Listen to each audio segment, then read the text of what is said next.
Bon, Allez-y. alors vous pouvez lancer L'embolisation la... des Ah, j'ai pas fibromes. de- je sais pas comment on fait. Bon, alors, messieurs, dames, bonjour. Donc, je remercie l'organisation, Ralen Nedjin, de m'avoir invité à parler ce matin et cet après-midi sur ce topo, qui est un topo polémique sur l'intérêt de l'embolisation. Ah, c'est suivant, d'accord. Alors, on parle bien de fibrome utérin. Et là, une petite plaque pour vous dire que finalement, oui, le pointeur, c'est ça, non.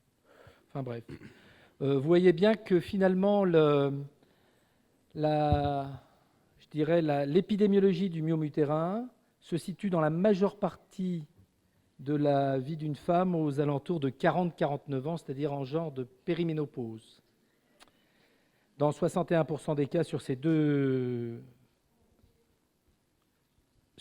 séries, et que finalement, avoir un fibrome utérin, vous pouvez être totalement asymptomatique, même si vous avez un fibrome de 10 cm, et vous pouvez avoir toute cette symptomatologie qu'on peut quantifier sur les ménométrorragies par ce diagramme, et vous pouvez aussi être infertile, et que certains fibromes peuvent vous donner de l'infertilité. Alors, on parlait antérieurement de fibromes interstitiels, sous-muqueux et sous-séreux. Vous avez la correspondance avec l'examen complémentaire ROI qui est l'échographie. Aujourd'hui, vous avez une classification internationale qui regroupe à la fois les fibromes sous-muqueux et les fibromes sous-séreux de 1 à 7.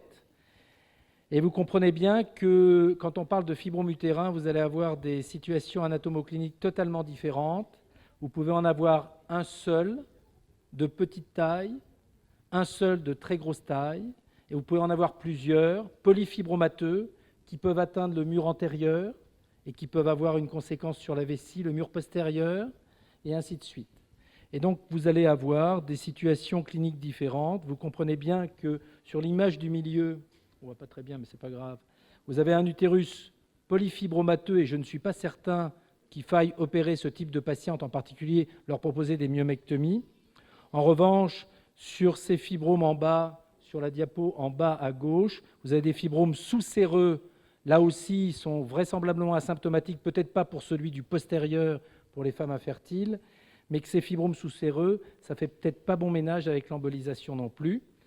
Et vous avez des gros fibromes et des gros fibromes interstitiels, et on ne voit pas le film sur la droite, malheureusement, puisqu'il ne passe pas, sur des fibromes sous-muqueux très importants qui méritent une réduction avant un traitement hystéroscopique.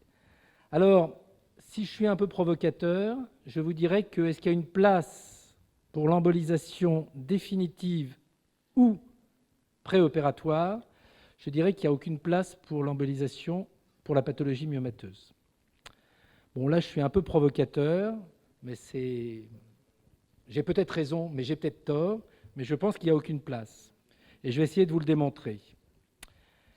1, on sait que l'embolisation ne fait pas bon ménage entre grossesse et embolisation. Et là, vous avez une méta-analyse de Gupta. Alors, les méta-analyses, c'est intéressant, mais c'est pratiquement nul, parce qu'il n'y a qu'une seule étude, c'est l'étude de Marat, que tout le monde connaît, sur l'embolisation des fibromes.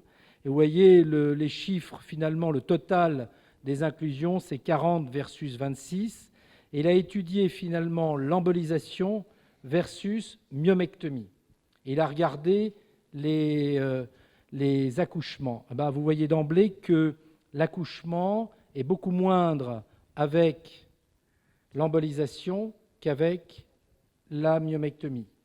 Alors vous allez me dire, est-ce que c'est parce que l'embolisation est délétère? Pas forcément, ça ne veut pas forcément dire ça. Ça veut dire que la myomectomie, et ça tout le monde le sait, tous les gens qui font de la myomectomie ou de la chirurgie de la fertilité, vous avez des grossesses spontanées dans l'année qui suit les myomectomies. Et donc ça veut dire que vous avez une recrudescence chez les patientes infertiles de grossesse après myomectomie. Ça veut dire que la myomectomie est un acte bénéfique pour les gens qui ont un désir de grossesse. Ça ne veut pas forcément dire, cette plaque, que l'embolisation est délétère. Mais c'est un premier argument. Le deuxième argument, c'est une planche qui vient de l'équipe de Port-Royal à Paris et qui vous montre finalement des données obstétricales sur les dons d'ovocytes. Et je voulais juste vous montrer un seul item, c'est-à-dire ce qui est encadré, c'est-à-dire la moyenne d'âge de ces patients, 46 ans. Vous savez qu'aujourd'hui, en termes d'AMP, le dernier checkpoint qui reste, c'est l'endomètre, et en particulier la cavité utérine. Et donc, forcément, en termes d'embolisation, il est certain que si vous considérez une patiente en âge ou désireuse de grossesse jusqu'à 40, 47 ans, 50 ans grâce au don d'ovocytes, je pense que l'embolisation définitive n'est pas forcément une bonne alternative pour traiter la pathologie myomateuse. Alors, vous allez me dire, mais je suis un peu provocateur pour dire qu'il n'y a aucune indication sur l'embolisation, mais moi, je propose des patientes en embolisation. Maintenant que je suis chef de service dans l'hôpital de la Riboisière, où il y avait anciennement M. Ravina qui prenait pour l'embolisation définitive des fibromes, on envoie des patientes, et vous avez cette patiente de 49 ans, on l'a envoyée en embolisation avec un gros fibrome de 13 cm. Est-ce que vous pensez réellement que c'est une bonne indication? Et vous voyez son IRM, elle a pratiquement un utérus à l'ombilic avec un très gros fibrome de 13 cm. Ça peut être une bonne indication pour traiter sa symptomatologie, comme toutes les autres médications, que ce soit Esmia, qui traite bien la symptomatologie, ou que ce soit les agonistes. Le seul problème, c'est que vous oubliez, dans ce cas-là, chez cette patiente de 49 ans, la problématique du sarcome. Et même si le sarcome est très rare, en particulier dans toutes les séries moins de 0,5%, et dans notre série de Afshin Fazel, qui est encore à la Riboisière chez nous, sur une série de plus de 2824 patientes traitées par myomectomie, qu'elle soit laparotomique ou célioscopique, on a quand même 6 sarcomes, avec malheureusement, lors de cette chirurgie, un taux de survie qui est très faible à cause de la dissémination. Et donc, le problème du sarcome, si vous avez dans les critères, les facteurs de risque qui sont résumés en dessous, et en particulier le myome unique, l'âge de la patiente et la taille du myome supérieure à 7, finalement, quand on arrive en périménopause avec un gros fibrome unique de 13 cm, je pense que la meilleure des solutions, ce n'est pas forcément l'embolisation, c'est peut-être la chirurgie pour faire soit une myomectomie, soit une hystérectomie, en fonction du désir de grossesse. Alors l'embolisation, quand même, ça a du bon. Ça a du bon parce que cette méta-analyse vous montre la satisfaction de toutes les patientes, statistiquement significative quand vous la comparez à la chirurgie radicale ou à la myomectomie, mais ce n'est pas statistiquement significatif. Et vous voyez qu'il y a quand même une tendance à la satisfaction à 5 ans des symptômes lorsque vous mettez les patientes en embolisation. Mais c'est la même chose peut-être pour d'autres thérapeutiques ou pour la myomectomie. En revanche, ce qui va se passer, c'est qu'une fois l'embolisation effectuée, au bout d'un certain temps, vous allez avoir des réinterventions, ou du moins des interventions après embolisation, pour réaliser des myomectomies secondaires. Et effectivement, versus myomectomie, vous avez plus de réinterventions après embolisation qu'après myomectomie. Et cette courbe de Kaplan-Meier sur l'évolution des patientes sur la seule étude randomisée qui comparait hystérectomie versus embolisation définitive, vous voyez que finalement, on réopère les patientes dans 30% des cas. Ce qui veut dire que l'embolisation marche à 70% pour arrêter la symptomatologie. Donc il y a peut-être un petit créneau pour l'embolisation définitive. Mais ce qui me préoccupe surtout, moi, c'est l'apparition depuis l'embolisation définitive d'un certain nombre de complications à l'embolisation, et en particulier de synéchie chez les patientes, comme je vous l'ai dit, en âge de procréer, voire jusqu'à qui peuvent accéder aux dons d'ovocytes. Et vous avez sur cette étude de Marat pratiquement plus de 10% de synéchie. Et sur cette étude d'Antoine Thor, qui avait fait une revue de la littérature de 60 patientes opérées de myomectomie de myome symptomatique avec des désirs de grossesse, vous avez en fait 0 grossesse par la suite de l'embolisation, ce qui est résumé sur cette revue de la littérature avec un certain nombre, cette fois-ci, de patientes, et finalement on n'obtient que 6% de grossesse après embolisation.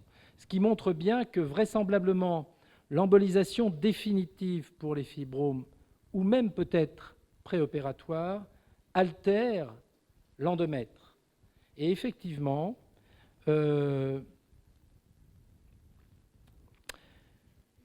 sur cette revue de Song qui comparait les synéchies post-embolisation des synéchies post-opératoires après myomectomie stéroscopique, vous voyez que le taux de grossesse à gauche est de 0, comparé à la chirurgie de la synéchie post-opératoire, où un certain nombre d'utérus sont récupérés pour une grossesse ultérieure. Là encore, on peut penser que l'embolisation a un effet délétère, bien sûr, même si elle n'altère que le fibrome, a un effet délétère sur l'endomètre.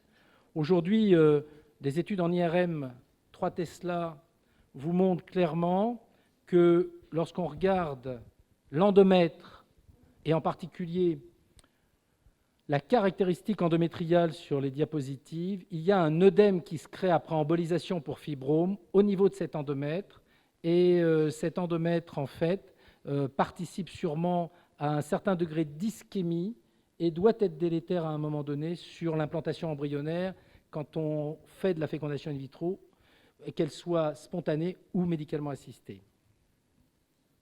Et donc là, on a clairement des études qui montrent, après embolisation de fibrome, qu'il y a une altération de l'endomètre sur le plan physique.